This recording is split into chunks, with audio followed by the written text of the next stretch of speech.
পৃথিবীর সবচেয়ে dangerous football প্রতিদ্বন্দ্বিতা আসলে কোনটা জানেন?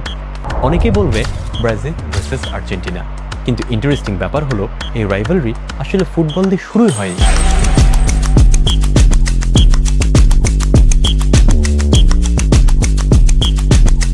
এটা শুরু হয়েছিল সুপিরিয়রিটি নিয়ে, সাউথ আমেরিকার আসল রাজা কে সে প্রশ্ন নিয়ে।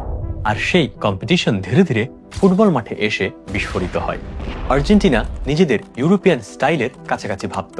তারা নিজেদের এলিগেন্ট, ট্যাকটিক্যাল আর প্যাশনেট নেশন হিসেবে দেখত। অন্যদিকে ব্রাজিল ফুটবলকে আর্ট বানিয়ে ফেলেছিল। তাদের সাম্বা স্টাইল, স্ট্রিট ক্রিয়েটিভিটি আর ফ্লেয়ার পুরো পৃথিবীকে মুগ্ধ করেছিল। একদিকে ডিসিপ্লিন আর ইমোশন, অন্যদিকে ফ্রিডম আর ম্যাজিক। আর এখান থেকে রাইভালরিটা শুধু খেলাতে না থেকে কালচার ক্ল্যাশ হয়ে ওঠে। সময়ের সাথে সাথে এই রাইভালরি আরো ইন্টেন্স হতে থাকে। World cup, Copa America, legendary matches, প্রতিটা বড় বড় টুর্নামেন্ট যেন দুই দেশের ইগো ব্যাটেল হয়ে দাঁড়ায়। তারপর আসে সবচেয়ে iconic comparisons, Diego Maradona versus পেলে, পরে লিওনেল মেসি ভার্সেস নেইমার। যেন দুই দেশ সবসময় একজন ফুটবল কিং তৈরি করার প্রতিযোগিতায় নেমে আছে। কিন্তু রাইভালরিটা শুধু মাঠে সীমাবদ্ধ ছিল না, এখানে পলিটিক্স, রেস ইস্যু, ইকোনমি আর ন্যাশনাল আইডেন্টিটিও ঢুকে পড়ে। অনেক আর্জেন্টিনিয়ান্স ব্রাজিলকে ওভারলি ফ্ল্যাশি ভাবত, আবার অনেক ব্রাজিলিয়ান্স আর্জেন্টিনাকে অ্যারোগেন্ট ভাবত। সোশ্যাল মিডিয়া এরা আসার পর তো রাইভালরি আরো এক্সপ্লোসিভ হয়ে যায়। একটা ম্যাচ মানেই মিমস, ট্রোলিং, ইনলেস ডিবেট। কিন্তু এই হেটের ভেতরেও অদ্ভুত একটা রেসপেক্ট সবসময় লুকিয়েছিল। সবচেয়ে ইন্টারেস্টিং ব্যাপার হলো দুই দেশের ফুটবল ফিলোসফি পুরো আলাদা হওয়া সত্ত্বেও তারা একে অপরকে ছাড়া নিজেদের কল্পনাই করতে পারে না। ব্রাজিলের গ্রেটনেস বুঝতে আর্জেন্টিনা লাগে, আর্জেন্টিনার প্যাশন বোঝাতে ব্রাজিল লাগে।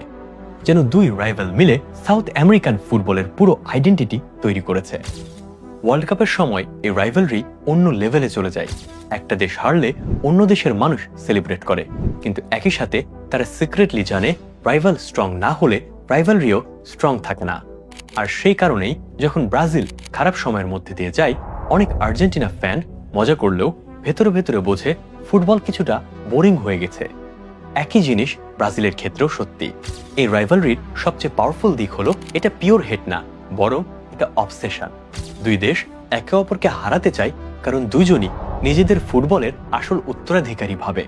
আর সেই কারণেই ব্রাজিল ভার্সেস আর্জেন্টিনা ম্যাচ কখনো শুধু ম্যাচ থাকে না, সেটা হিস্ট্রি, প্রাইড, ইমোশন আর আইডেন্টিটির যুদ্ধ হয়ে যায়।